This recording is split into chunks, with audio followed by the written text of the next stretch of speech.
Welcome to Simplified UPSC by PPP, where we listen, learn, and grow together. Detailed lecture notes in English and Hindi, plus practice questions for prelims and mains, only on our Telegram channel. Link in description. Like and subscribe for more. Simplified UPSC by PPP YouTube channel पर आपका स्वागत है।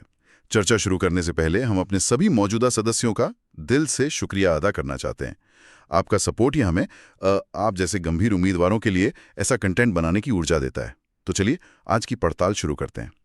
हमारे सामने है NCERT कक्षा 9 की अर्थशास्त्र की किताब का अध्याय 3 निर्धनता, एक चुनौती। मतलब 75 साल की आज़ादी के बाद भी भारत में लगभग 27 करोड़ लोग गरीब क्यों हैं? क्या ये सिर्फ आंकड़ों का खेल है या इसके पीछे कोई गहरी कहानी है? आज हम इसी की तह तक जाएंगे। अगर यूपीएससी की तैयारी को एक इमारत माने तो ये चैप्टर उस इमारत की नींव का सबसे मजबूत पत्थर है। बिल्कुल सही कहा। और ये कहानी आंकड़ों से शुरू तो होती है, पर आंकड़ों पे खत्म नहीं होती। ये उन 27 करोड़ चेहरों की कहानी है। अध्याय भी तो वहीं से शुरू होता है, दो कहानियों से, एक शहर की और एक गांव की। पहली कहानी है रामसरन की, जो शहर की एक आटा चक्की में काम करता है। महीने के कमाता है सिर्फ 1500 रुपए और परिवार में है 6 लोग। उसकी पत्नी भी घरों में काम करती है, फिर भी बच्चे कुपोषित हैं, नए कपड़े एक सपना है और स्कूल तो मतलब बहुत दूर की बात है। और दूसरी तरफ गांव में है लखा सिंह। अपनी जमीन है नहीं तो वो बड़े किसानों के खेतों में दिहाड़ी मजदूरी करता है। कभी काम मिलता है, कभी नहीं। जिस दिन मिलता है उस दिन 50 रुपए घर आते हैं, जिसमें 8 लोगों का पेट पालना है। और सबसे दुखद बात, उसके पिता की मौत टीबी से हो गई क्योंकि इलाज के लिए पैसे ही नहीं थे। ये कहानियां सुनकर ये एक अजीब सी बेबसी महसूस होती है। ये सिर्फ पैसे की कमी नहीं है। यही तो इस अध्याय का सार है। गरीबी सिर्फ खाली जेब नहीं है, यह एक ऐसी स्थिति है जहां आपके पास विकल्प खत्म हो जाते हैं। आप अपने बच्चों को पढ़ा नहीं सकते, बीमार का इलाज नहीं करा सकते, साफ पानी और सफाई तक आपकी पहुंच नहीं होती। ये एक असहायता का दुष्चक्र है, जहां एक पीढ़ी अपनी गरीबी अगली पीढ़ी को विरासत में दे जाती है। ठीक है, तो ये तो गरीबी का एक मानवीय चेहरा हुआ, लेकिन सामाजिक वैज्ञानिक जो नीतियां बनाने में मदद करते हैं, वो इसे सिर्फ कहानियों से तो नहीं समझ सकते। वो इसे कैसे देखते हैं? क्या ये सिर्फ आय और उपभोग का मामला है? पहले ऐसा ही माना जाता था, लेकिन अब सोच बदल गई है। अब गरीबी को कई और पैमानों पर देखा जाता है, जैसे निरक्षरता का स्तर, कुपोषण की वजह से बीमारियों से लड़ने की क्षमता में कमी, स्वास्थ्य सेवाओं और रोजगार के अवसरों तक पहुंच न होना। और इसी समझ से 2 बहुत महत्वपूर्ण कॉन्सेप्ट्स निकले हैं जिन पर यूपीएससी की नजर हमेशा रहती है। अच्छा, और वो क्या है? आसानी से मिलते हैं। लेकिन क्या ये सामाजिक अपवर्जन जैसे कॉन्सेप्ट्स कुछ ज्यादा अकादमिक नहीं है? मेरा मतलब जमीनी स्तर पर तो आखिर पैसा ही मायने रखता है ना? ये सवाल बहुत अच्छा है और इसका जवाब है नहीं। सामाजिक अपवर्जन ही तो पैसे की कमी की जड़ है। भारत में जाति व्यवस्था इसका सबसे बड़ा उदाहरण है। सदियों तक कुछ जातियों को अच्छी शिक्षा, संसाधनों और यहां तक कि कुछ जगहों पर जाने से भी अपवर्जित रखा गया। नतीजा, उन समुदायों में गरीबी पीढ़ी दर पीढ़ी चलती रही। तो ये अपवर्जन आप देखें तो गरीबी का कारण भी है और परिणाम भी। समझ गया। और दूसरा कॉन्सेप्ट? दूसरा है असुरक्षा या वल्नरेबिलिटी। ये बहुत दिलचस्प है। ये सिर्फ ये नहीं मापता कि आज कौन गरीब है, बल्कि ये बताता है कि भविष्य में किसके गरीब होने का खतरा सबसे ज्यादा है।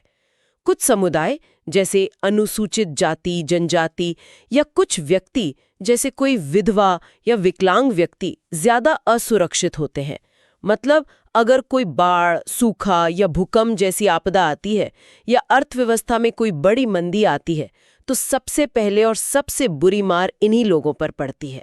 तो ये कहानियां हमें गरीबी का एहसास कराती हैं और ये कॉन्सेप्ट्स हमें उसका विश्लेषण करने का एक ढांचा देते हैं। लेकिन जब सरकार को योजनाएं बनानी होती हैं तो उसे एक ठोस आंकड़ा चाहिए होता है। यहीं पर निर्धनता रेखा या पॉवर्टी लाइन की बात आती है, जो अपने आप में काफी विवादित रही है। हाँ, विवादित तो है, लेकिन जरूरी भी है। निर्धनता रेखा असल में आय या उपभोग का वो न्यूनतम स्तर है जो किसी व्यक्ति को अपनी बुनियादी जरूरतें पूरी करने के लिए चाहिए। भारत में इसे तय करने का आधार बड़ा दिलचस्प है, कैलोरी मतलब खाने से जुड़ा हुआ। बिल्कुल। सोचा ये गया कि भाई एक व्यक्ति को स्वस्थ रहने के लिए कम से कम कितनी ऊर्जा की जरूरत है। इसके लिए मानक तय हुए। ग्रामीण इलाकों में रहने वाले व्यक्ति के लिए 2400 कैलोरी प्रतिदिन और शहरी व्यक्ति के लिए 2100 कैलोरी। एक मिनट, गांव के लिए ज्यादा कैलोरी क्यों? क्योंकि ये माना जाता है कि ग्रामीण क्षेत्रों में लोग शारीरिक श्रम ज्यादा करते हैं, इसलिए उन्हें ऊर्जा की जरूरत भी ज्यादा होती है। फिर इन कैलोरी को खरीदने के लिए जितने पैसे चाहिए, उस मौद्रिक मूल्य को ही निर्धनता रेखा बना दिया गया। जैसे 2011-12 के आंकड़ों के हिसाब से गांव में ये रेखा थी 816 रुपए प्रति व्यक्ति प्रति माह। 816 रुपए? जी, और शहर में 1000 रुपए प्रति व्यक्ति प्रति माह। एक मिनट, मुझे यहाँ रोककर कुछ समझना है। मतलब अगर कोई गांव में महीने का 817 रुपए कमा रहा है, तो सरकारी आंकड़ों के हिसाब से वो गरीब नहीं है। ये तो सुनने में ही बहुत अजीब लगता है। एक दिन का 27-28 रुपया, इसमें कोई कैसे गुजारा कर सकता है? आपका सवाल ही इस रेखा से जुड़ा सबसे बड़ा विवाद है। आलोचक यही कहते हैं कि ये रेखा गरीबी रेखा नहीं, बल्कि भुखमरी रेखा है। ये आपको सिर्फ जिंदा रखने के लिए है, एक सम्मानजनक जीवन जीने के लिए नहीं। लेकिन नीति निर्माताओं का तर्क होता है कि संसाधनों की कमी के चलते उन्हें सबसे जरूरतमंद लोगों को लक्षित करने के लिए कोई ना कोई आधार तो चाहिए। आंकड़े तो ये भी दिखाते हैं कि इस रेखा के हिसाब से गरीबी कम हुई है। 1993-94 में जो 45% थी, वो 2011-12 तक 22% पर आ गई। हाँ, प्रतिशत में गिरावट निश्चित रूप से एक बड़ी उपलब्धि है, लेकिन यहाँ एक और पहलू है। प्रतिशत कम होने के बावजूद गरीबों की कुल संख्या बहुत लंबे समय तक बहुत ज्यादा बनी रही। 2011-12 में भी 27 करोड़ लोग गरीब थे। तो चुनौती का पैमाना अभी भी बहुत बड़ा है। और क्या ये गरीबी का बोझ सभी पर बराबर है, या कुछ समूह हैं जो इस बोझ को ज्यादा ढो रहे हैं? बिल्कुल भी बराबर नहीं है। आंकड़े बहुत साफ तस्वीर दिखाते हैं। सामाजिक समूहों में अनुसूचित जाति और अनुसूचित जनजाति के परिवार राष्ट्रीय औसत से कहीं ज्यादा गरीब है। किताब के मुताबिक अनुसूचित जनजातियों में 100 में से 43 लोग अपनी बुनियादी जरूरतें भी पूरी नहीं कर पाते। यानी राष्ट्रीय औसत 22% का लगभग दोगुना। बिल्कुल। इसी तरह आर्थिक समूहों में गांव के खेतीहर मजदूर और शहरों के दिहाड़ी मजदूर सबसे ज्यादा असुरक्षित है। और यही असमानता हमें राज्यों के बीच भी दिखती है।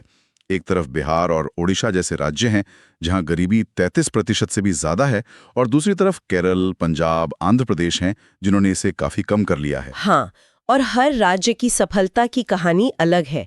पंजाब और हरियाणा ने कृषि में क्रांति करके गरीबी कम की, पश्चिम बंगाल ने भूमि सुधारों पर ध्यान दिया, और केरल ने मानव संसाधन विकास पर। जी, मानव संसाधन विकास यानी शिक्षा और स्वास्थ्य पर निवेश किया। तो ऐसा क्यों है कि केरल वाला मॉडल बिहार या उत्तर प्रदेश में उतना सफल नहीं हो पाता?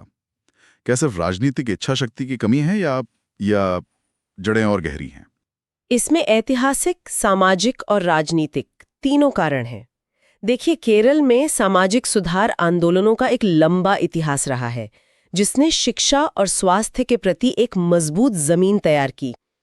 वहीं बिहार जैसे राज्यों में जमींदारी प्रथा की जड़ें बहुत गहरी थीं और भूमि सुधार उतने प्रभावी नहीं हो पाए। साथ ही वहां शासन और विकास की मशीनरी भी ऐतिहासिक रूप से कमजोर रही है।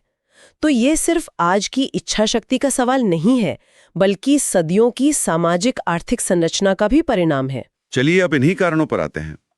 अध्याय के हिसाब से भारत में इस व्यापक गरीबी की असली जड़ें क्या हैं? अध्याय 3 मुख्य कारणों की तरफ इशारा करता है।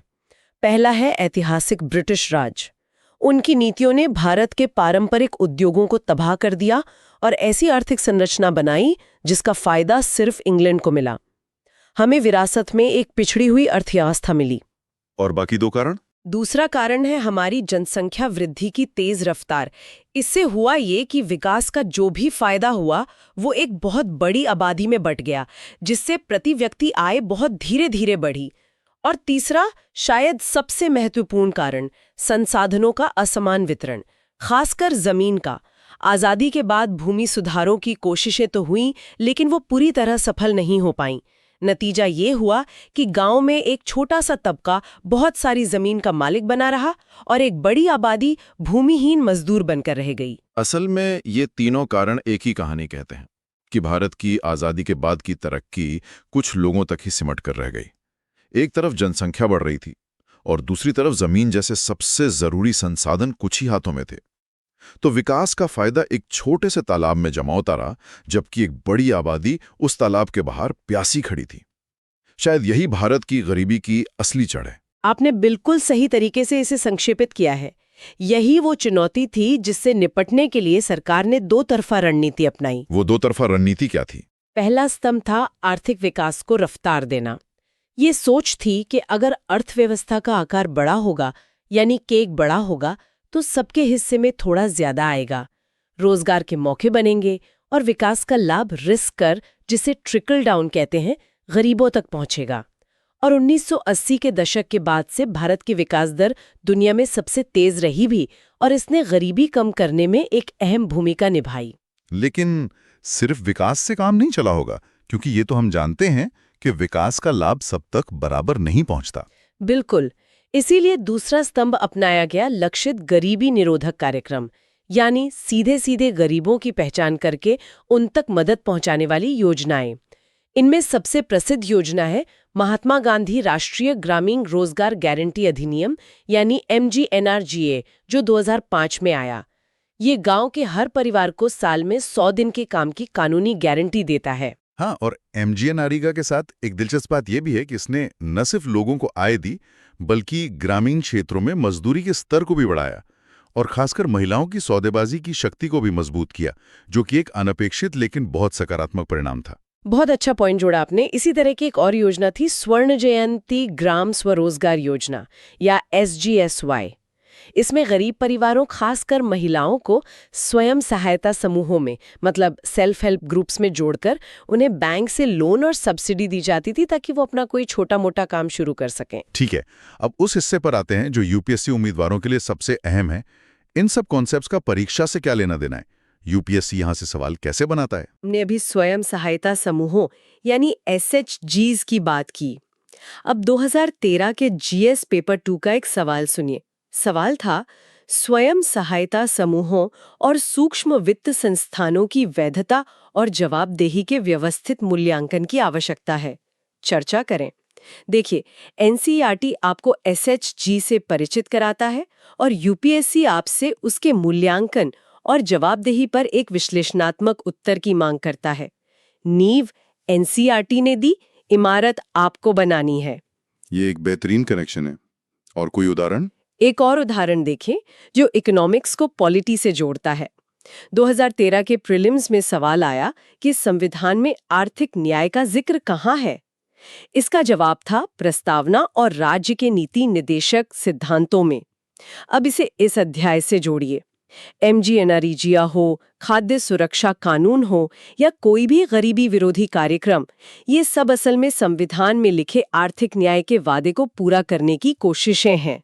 UPSC आपसे यही अंतर विषयक समझ यानी इंटरडिसिप्लिनरी अंडरस्टैंडिंग चाहता है। शानदार। अध्याय 1 बहुत ही गहरे विचार पर खत्म होता है। वो कहता है कि गरीबी की हमारी आधिकारिक परिभाषा बहुत संकीर्ण है। ये सिर्फ न्यूनतम जीवन स्तर की बात करती है, एक उचित या सम्मानजनक जीवन स्तर की नहीं। किसी को 816 रुपए प्रति माह से 817 रुपए पर ले आना गरीबी का अंत नहीं है। तो फिर असली लक्ष्य क्या होना चाहिए? असली लक्ष्य होना चाहिए मानव निर्धनता यानी ह्यूमन पॉवर्टी को खत्म करना। ये एक व्यापक अवधारणा है जिसमें सिर्फ आय नहीं, बल्कि अच्छी शिक्षा, स्वास्थ्य, रोजगार की सुरक्षा, लैंगिक समानता और सबसे जरूरी आत्मसम्मान भी शामिल है। चुनौती अब लोगों को सिर्फ जिंदा रखने की नहीं, बल्कि उन्हें एक ऐसा जीवन देने की है जिसे वो पूरे सम्मान के साथ जी सकें। कार समूहों, इसकी जड़ों और इससे लड़ने की सरकारी रणनीतियों को खंगाला। और सबसे महत्वपूर्ण, हमने देखा कि कैसे ये बुनियादी बातें UPSC के सवालों का आधार बनती हैं। और भविष्य के प्रशासकों के लिए यह अंतिम विचार है। असली सवाल ये है कि नीति निर्माण को इस व्यापक मानव निर्धनता की अवधारणा को मापने और उसे लक्षित करने के लिए कैसे विकसित किया जा सकता है। चुनौती अब कैलोरी गिनने से आगे बढ़कर अवसर और सम्मान सुनिश्चित करने की है। यह एक ऐसा प्रश्न है जिस पर हर भावी सिविल सेवक को विचार करना चाहिए। इस गहरी और व्यवहारिक चर्चा के लिए आपका बहुत बहुत धन्यवाद। हम उम्मीद करते हैं कि ये आपकी तैयारी में जरूर मददगार साबित होगी।